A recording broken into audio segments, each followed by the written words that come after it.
Live from the Midland Daily News newsroom, I'm Dave Clark, your editor-in-chief, and I'm here with an esteemed Midland High School alumnus who also happens to be the CEO of New Holland Brewing. Welcome, Brett VanderKamp, back to Midland.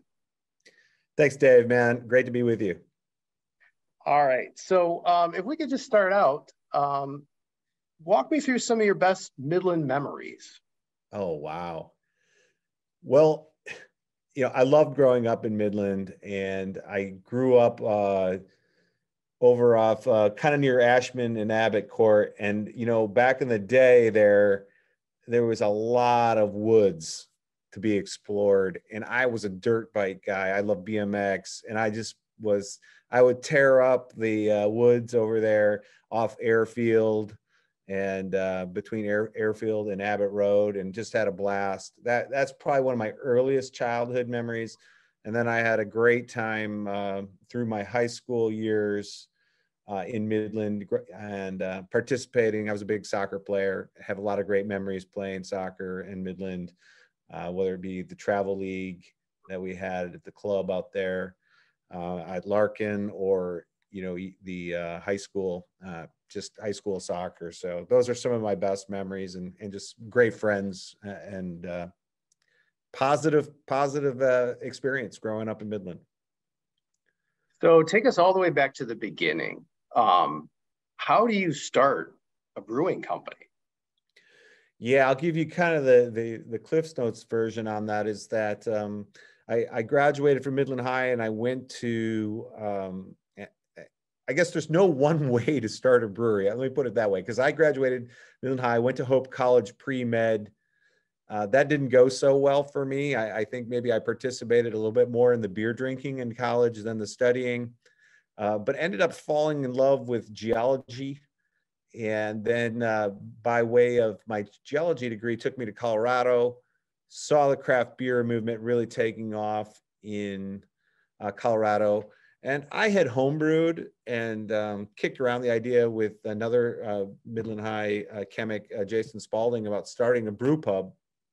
And he actually came out to visit me in Colorado, and we kind of hatched the idea of really doing this post-college now, after we had graduated. And so I literally just packed up my little Volkswagen Golf, drove back home, and started working in earnest to start a brewery. And it was from the time I moved back to the time we got New Holland started was 2 years. So, wow.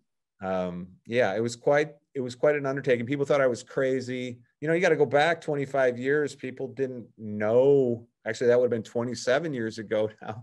People didn't know exactly what craft beer was and the movement that it would become. They would refer to it as homebrew or microbrew. And so we had to set out to, we had a Herculean task in front of us to kind of change the culture. And that's exactly what we did. And, of course, we have a lot of breweries out there now that have joined in on, kind of brothers and sisters in arms to get people drinking better beer. Well, and the craft beer culture in Michigan is just so huge now, and it's come such a long way since you talked about 27 years ago. And New Holland is now the single largest independent craft brewer in Michigan. Talk a little bit about the reasons that you stay independent and why that's important to you. Yeah, I think that I was just having this conversation with a friend, and it's interesting to me, the independence isn't so much a formula for success, but it is kind of a formula for flexibility. And especially when you're independent and you're founder led, it allows us to have freedoms that you probably don't have in larger corporate owned, in some cases, global enterprises now. And so that allows us to pour resources in, that may not turn profitable for, many years. So we can set out a vision that is, well, we currently are operating on a 10-year vision, but in my head, I start thinking about brands that are going to grow for 100 years. And that's very atypical when you get into, larger corporations that own these breweries now. And so it allows us to be flexible. It allows us to do something like in 2005, we were way ahead of the curve and we started our distillery, a craft distillery. We were the first brewery slash distillery to start producing whiskey since Prohibition in Michigan. So, you know, it allows us to be much more flexible and innovative with an innovative mindset. Well, you mentioned that pivot to producing spirits. How difficult is that? Obviously, there's a science to brewing beer. How different is it to then get into the spirits business? Yeah, everything's different about it. I guess the uniqueness of it, or I guess where the similars, I should start with the similarities. The similarities are, you know, making the beer that becomes the wash for the spirit is somewhat similar. The differences then just go up exponentially from there. They just totally is tangential. Going to market with a spirit, the time frame, especially with whiskey, the time frame that you need to lay the product down, so your inventory carry is so much longer. The distribution network is totally different, and historically speaking, the consumer's been different. However, what we're seeing is the consumer, especially with Gen Z, the consumers are coming together. And so you really are now, and this is kind of what we saw happen back in 2005 within our tasting rooms, is we started to see that this consumer, depending on the evening they were out at the time, maybe would partake in different spirits for the occasion. However, now we're seeing even on the same evening, they can be, you know, drinking across categories, as we would say in the industry. I don't like talking in too much jargon, but you know, you see somebody maybe having a gin and tonic before their dinner, and then with dinner they're having a beer, and maybe they end the evening with a cordial, you know, something, maybe even a sherry, if you will. So you're seeing this, and it's just showing me the difference between maybe the previous generation that would have been strictly beer drinker, you know, as opposed to maybe somebody that was strictly a wine drinker too. So we're just seeing Gen Z is drinking across the categories. And so Seltzers I guess too, right? and seltzers are we'll throw those into the mix too. And those are more of a, hey, kind of, we're going to the beach, we're going out, we're going to be active. And so we don't want to get filled up. We want to have 3 or 4. And so, yeah, you're seeing that in there too. And we started doing that. We have our seltzer, which is called Lake Life Seltzer. And it's all about being outdoors and being active, low calorie, and lower alcohol. So you got all these great products, and then you've got 2 brick and mortar buildings too, the pub, and also what I think is one of the gems in Grand Rapids, the Knickerbocker. Tell us why you decided to get into the physical space and the restaurant business. Yeah, so great question, and it's one that I love to talk about because I mentioned previously that the original, when Jason and I kind of hatched this idea for New Holland 27 years ago, the original concept was really more about bringing our community together within 4 walls, that was branded our way, that offered this relaxed atmosphere to connect with one another, and then later, you know, and grab a meal together. And so that really was the original inspiration for New Holland Brewing Company. And I think there's still real opportunities there for New Holland to grow into this space.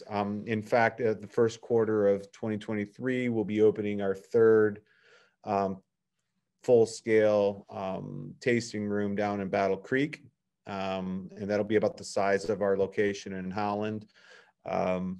So for us, it allows us to get direct feedback from our customer and our fans, and we can kind of spot trends. It allowed us to spot the distilling trend ahead because we had people that came in that their friends were really into drinking these bigger IPAs and pale ales and stouts, but they wanted something different. So it allowed us to tinker with that and explore that in a much smaller market and get to know that customer a little bit more. So I just love our pubs. It's a real challenge to operate a restaurant and a pub, especially today. And I think it goes without saying, operating that through COVID was incredibly challenging. And I hope we never, ever need I think we all have figured that out. We can't do that again, because it was just, it's still, the industry's still trying to get back on its feet from that. But yeah, we love our pubs, and I think it gives us a much closer tie to our fans. You mentioned COVID. I can't begin to imagine the challenges that you guys faced, not just on the production side with delivery delays and supply chain shortages, but obviously those brick and mortar restaurants too, to have to shutter those. So at post COVID, how are you guys doing, and how did you bounce back? What was the plan to get back to business?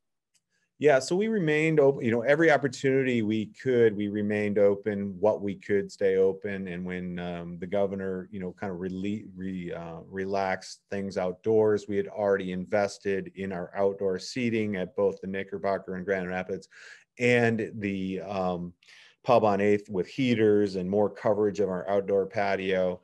And those type of investments now will continue, I think, to pay benefits for us going forward.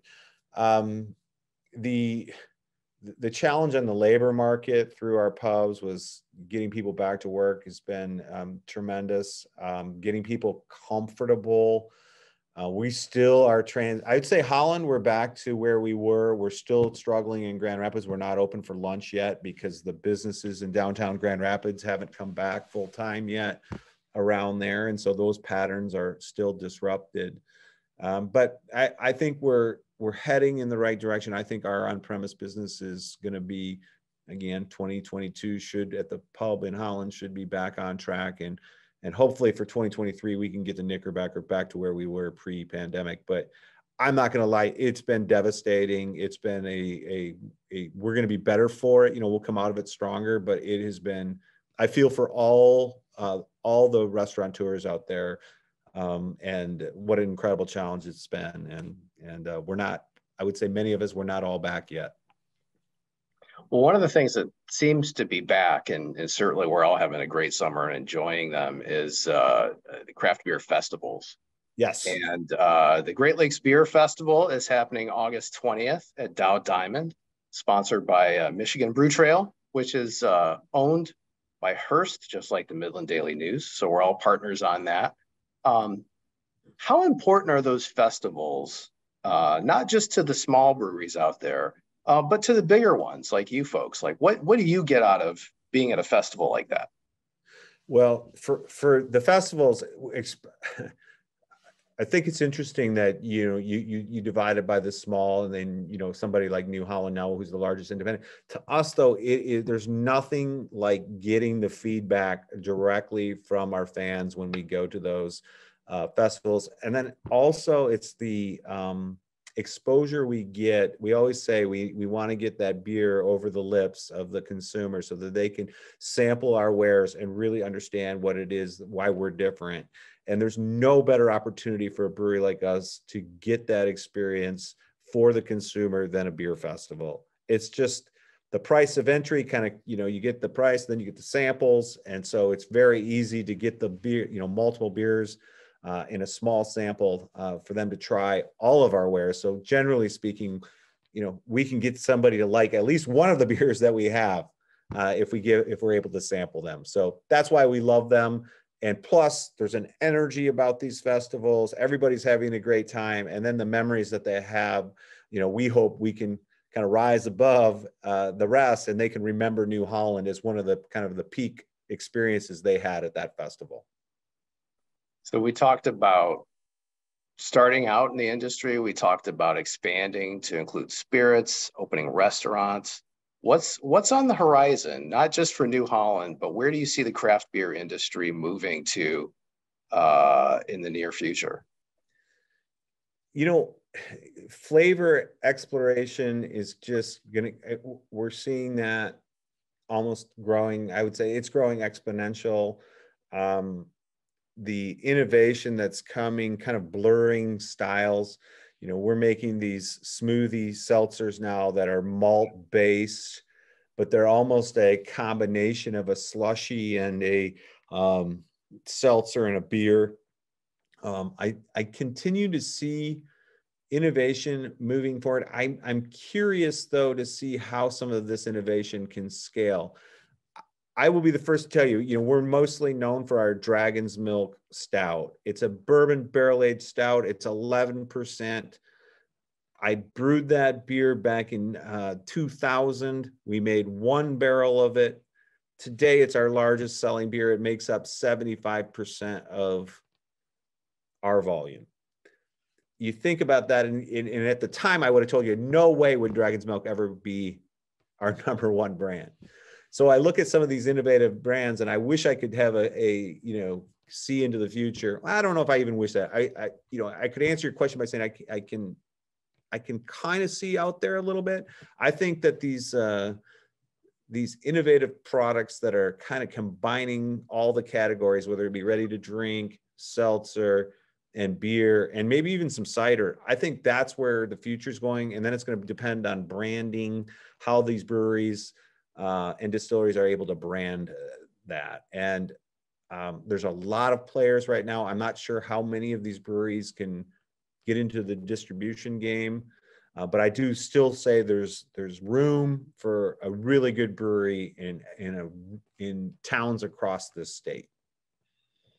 Well, thanks for spending time with us today, and hopefully we'll see you on August 20th. Be nice to have you back in town and help us start the next great beer festival right here in Midland. And what a fantastic venue to have it at too. Back in Midland at Dow Diamond. So cool. Well, you come by and I'll buy you a beer. All right. I might take you up on that. All right. Thanks for visiting with us today. Appreciate it. Brett VanderKamp, CEO of New Holland Brewing, Midland, former Midlander and Midland High alumnus. So take care. Cheers and go Chemics.